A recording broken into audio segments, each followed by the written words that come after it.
ফজরের পরে সালাম ফিরিয়ে কারোর সঙ্গে কথা না বলে এই দোয়াটি 100 বার পড়েন, দুনিয়া আপনার পায়ের নিচে মাথা নত করতে বাধ্য হবে ইনশাআল্লাহ। আল্লাহ রাজত্ব দান করে দিবেন। আপনার অভাব অনটন, দুশ্চিন্তা, অসুস্থতা, পেরেশানি, সন্তান কথা শুনছে না, কোনো কিছুতে উন্নতি নাই, বিদেশে গিয়ে আটকা পড়েছেন, দেশে আসতে পারছেন না, আল্লাহ সব দোয়া আপনার কবুল করে নেবে যদি আপনি করতে পারেন। আল্লাহর উপর ভক্তি ভরসা রেখে আপনি আমল করুন না, আল্লাহ তাআলা অবশ্যই রিজিক খুলে দিবেন।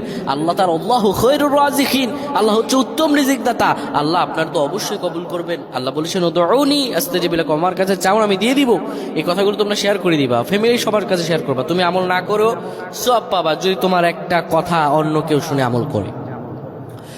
আমার প্রায় ভাইরা, ফজর নামাজের পরে নবীজি কখনো এই আমলটা ছেড়ে দিতেন না। কেউ যদি ফজর নামাজের পরে পরে সুবহানাল্লাহি ওয়া বিহামদিহি সুবহানাল্লাহিল আযীম 100 বার যদি কেউ পড়তে পারে, কারো সঙ্গে কথা না বলে 100 বার পড়ার কারণে আমার আল্লাহ রব্বুল